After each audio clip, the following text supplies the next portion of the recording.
তো আজকে যে টপিকটা নিয়ে আলোচনা করব সেটা হচ্ছে তোমাদের মেনলি লেদ স্পেসিফিকেশান নিয়ে ডিসকাস করব। ঠিক আছে, লেদ স্পেসিফিকেশান আগের ভিডিওয়ে লেদের পার্ট সম্পর্কে বলেছিলাম, লেদের সমস্ত পার্ট সম্পর্কে ডিসকাস করেছিলাম, লেদ কী সমস্ত সেই ভিডিওটা দেখে নেবে। এটা হচ্ছে সেকেন্ড পার্ট। তো এটা বরাবর 3-4টে পার্ট হতে পারে, তো সেই ক্ষেত্রে আমি 3-4টে পার্ট বানিয়ে দেবো, তো সেই ক্ষেত্রে তোমরা দেখে নেবে। ঠিক আছে, এবং দেখো যদি আমার দেরি হয় বা ডিলে হয় বা লেট হয়, তো সেই ক্ষেত্রে তোমাদের চিন্তা করার কোনো দরকার নেই। ঠিক আছে, তো দেখো লেদ স্পেসিফিকেশান বলতে আমরা কি বুঝি? লেদ স্পেসিফিকেশান বলতে আমাদের অনলি ফর লেদের যে বিবরণ, ঠিক আছে, বা শনাক্তকরণ, লেদটা পুরোপুরি আইডেন্টিফাই বা যাচাই করে বা সেটাকে তৈরি করা হয়েছে, তো সেটার সম্পর্কে আমরা ডিসকাস করব। Distance of between the centre বলতে আমরা কী বলছি?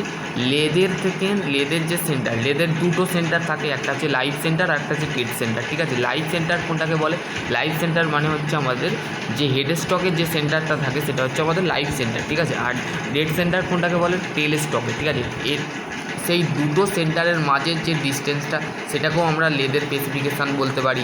ঠিক আছে, sewing the over the bed. ঠিক আছে, বেডকে যে ওভার করছে, মানে আমাদের যে সেন্টার মাঝামাঝি, মানে আমাদের মেনলি কাজটা কার ভিত্তিতে হয়? আমাদের লাইভ সেন্টারে। ঠিক আছে, লাইভ সেন্টারের মাঝে যে আমাদের যে একটা সেন্টার বরাবর যেটা ওভার করছে সেটাই হচ্ছে সুইপিং অফ দ্য বেড, মানে বেডের ওভার করছে, তো সেইটাও একটা লেদের স্পেসিফিকেশান। তারপর হচ্ছে নেক্সট হচ্ছে সুইপিং ওভার দ্য ক্রস লাইটকে যেটা ওভার করছে। তারপর হচ্ছে horse power of the motor যে এইচপি যে মোটরটা আমাদের লাগানো থাকে সেটাকেও লেদের স্পেসিফিকেশান বলা আছে। লেদের মধ্যে কি কি আছে, ঠিক আছে, বিবরণ মানে হচ্ছে যেমন আমার আকৃতির মধ্যে আমার মুখ আছে, কান আছে, চোখ আছে, ঠোঁট আছে, সমস্ত বডি স্ট্রাকচার আছে, তো সেইগুলো আমার একটা শরীরের যে স্পেসিফিকেশান। ঠিক আছে, তেমন লেদেরও কিন্তু স্পেসিফিকেশান হচ্ছে এইটা। ঠিক আছে, কাটিং স্পিড, ঠিক আছে, কাটার যে স্পিড থাকে সেটাও কিন্তু একটা ভ্যারি করে স্পেসিফিকেশানের মধ্যে। স্ক্রু কাটিং ক্যাপাসিটি, তারপর যে অ্যাকুরেসি অফ অ্যাচিভেল।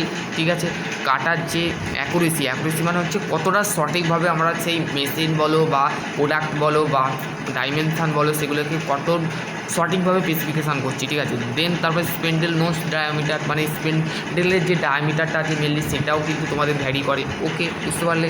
তারপর হচ্ছে লেদ অ্যাক্সেসরি দেখো divided of the two category, মানে work holding and supporting and driving device. ঠিক আছে, ড্রাইভিং মানে হচ্ছে ড্রিভেন ডিভাইস, মানে যেটা রোটেট করে, মানে যেমন আমাদের গিয়ার। ঠিক আছে, দিস ইজ দ্য গিয়ার পুলি, এগুলো হচ্ছে আমাদের ড্রাইভিং পুলি অ্যান্ড ড্রিভেন পুলি, এগুলো আমরা বলে থাকি না।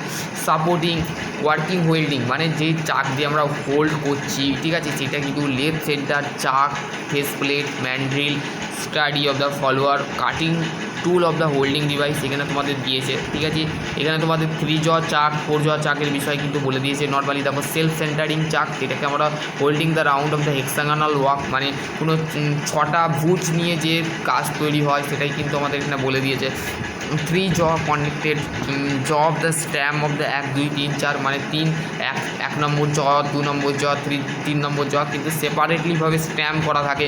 ঠিক আছে, চাক কি ইউজ ফর দ্য ওপেন, মানে চাক কিটা হচ্ছে নর্মালি আমাদের কি যেটা থাকে, চাক কি যেটা কী করে ওপেন করা হয়, মানে চাকটাকে খুলবার জন্য আমরা চাক কি ইউজ করে থাকি। ঠিক আছে, এখানে বলে দিয়েছে। ঠিক আছে, এখানে দেখো 3 জ চাক আর 4 জ চাকের মধ্যে পার্থক্যটা কি? এখানে 4টে জ থাকে আর এটা 3টে জ থাকে। এখানে 3টে জ আছে, নর্মালি 3টে জ আছে। ঠিক আছে, আর এখানে 4টে জ আছে। ঠিক আছে, মেনলি তোমাদের এখানে বলে দিয়েছে।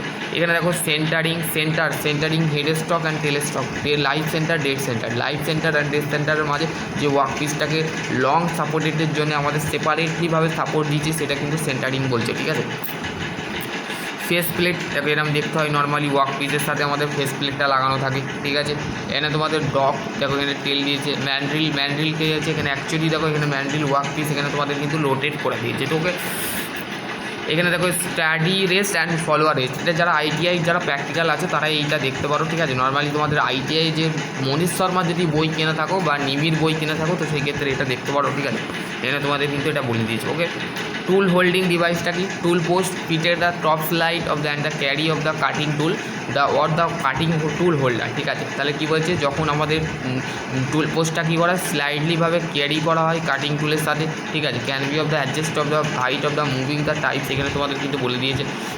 দেখো এখানে তোমাদের টুল হোল্ডারটা কেমন দেখতে হয়, একটা রাইট হ্যান্ড টুল হোল্ডার ইউজ করা হয় আমাদের কাটিং টুল বিট যেটা থাকে সেখানে টুল হোল্ডার ইউজ করা হয়, ঠিক আছে। Available of the in the right of the hand left hand, মানে রাইট হ্যান্ড লেফট হ্যান্ড দুদিকেই কিন্তু ব্যবহার করা হয় right hand tool holder and left hand holder stage tool holder. এখানে তোমাদের কিন্তু একটা এক্সট্রা দিয়েছে টুল হোল্ডার, ঠিক আছে।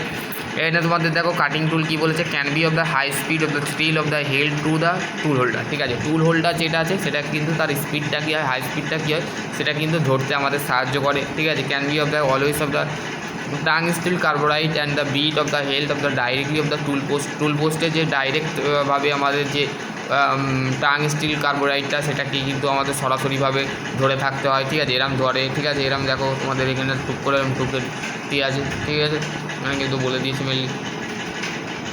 চলো আজকে টপিক এনে দেখো এখানে তোমাদের লেট কাটিং অপারেশান কীভাবে হয় দেখো এখানে তোমাদের প্রত্যেকটা স্টেজ টার্নিং এরম হয়, stepper turning, profiling, turning and facing grooving, cutting, boring, drilling, ঠিক আছে। এখানে তোমাদের দিয়েছে থ্রেডিং, নার্লিং, এগুলো তোমাদের কিন্তু দিয়ে দিয়েছে, ঠিক আছে। দেখো এখানে টার্নিং অপারেশানটা কীভাবে, এখানে আমি আগেও ডিসকাস করেছি, এই ভিডিওগুলো তোমরা দেখে নিতে পারো, ঠিক আছে। আগের ভিডিওগুলো দেখে নেবে তো সম্পূর্ণ তোমরা ক্লিয়ারলিভাবে বুঝতে পেরে যাবে, ঠিক আছে। এটা কিছুই নয়, লেদটা হচ্ছে একটা lathe of mother of lathe, ঠিক আছে। টার্নিং যেটা যারা আইটিআই টার্নার যে ট্রেড থাকে সেটা হচ্ছে mother of lathe Turner trade বলা হয়, ঠিক আছে। আর এইটা হচ্ছে মাদার অফ লেদ মেশিন, ঠিক আছে। মাদার অফ লেদ মেশিনের টোটাল কিন্তু একটা টপিক বানানো আছে, সেটাও তোমরা দেখতে পারো, চ্যানেলটা খুলবে, সার্চ করলে টুক করে পেয়ে যাবে, ঠিক আছে। এটাই আমি একটা এক্সট্রা অপারেশানটা বলে আমি এখানে ফেসিংটা আর টার্নিংটা বলে আমি স্টপ করব। নেক্সট ভিডিও কালকে আমি কী করব, কালকে তোমাদের আমি ফেসিং, এসেন্ডিং, টার্নিং নিয়ে ডিসকাস করবো, লার্নিং, এগুলো নিয়ে অপারেশান নিয়ে সবগুলো ডিসকাস করবো, ঠিক আছে। টার্নিংটা বলে নিচ্ছি, টার্নিংটা করে নিই, টার্নিংটা আর ফেসিংটা বলে নিই। আর এখানে কাটিং স্পিডটা হচ্ছে আরপিএমে চলে, ঠিক আছে। আরপিএম হচ্ছে রিভলিউশন পার মিনিট। এই যে আমার ঘরের পাখাটা চলছে, ঠিক আছে, দেখো এখানে এই যে পাখাটা চলছে, ঠিক আছে।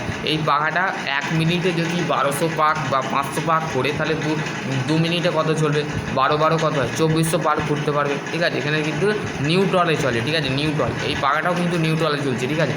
এটা যে work piece depth of the cut, মানে কতটা ডেপথ অফ দ্য কাট ঘুরবে এটা সম্পূর্ণ করে তোমার উপরে ভ্যারি করে। মেশিন সারফেস মানে কী ধরনের মেশিন, সিলিন্ড্রিক্যাল না রাউন্ড না কেমন ধরনের সারফেস দেবে তুমি, সেটা কিন্তু তোমাদের উপরে ভ্যারি করে। ফিট হচ্ছে অ্যাকচুয়ালি আমাদের ফিট বলতে আমাদের যে জবের মধ্যে তুমি ফিটটা দিচ্ছ, ঠিক আছে। সিমিলারলি তোমার টুলটাও কী টুল ইউজ করবে, সেটা রাইট হ্যান্ড না left hand, depth of the cut, ঠিক আছে, কতটা কাটবে তুমি, কতটা টেপার করবে, কতটা সরু করবে, কতটা মোটা করবে, সেটা ভ্যারি করে তোমার উপরে, ঠিক আছে। আশা করছি তোমাদের যদি আরও কোনো কোয়ারি থাকে অবশ্যই কমেন্ট সেকশনে সকলে ভালো থেকো, সুস্থ থেকো, থ্যাংক ইউ।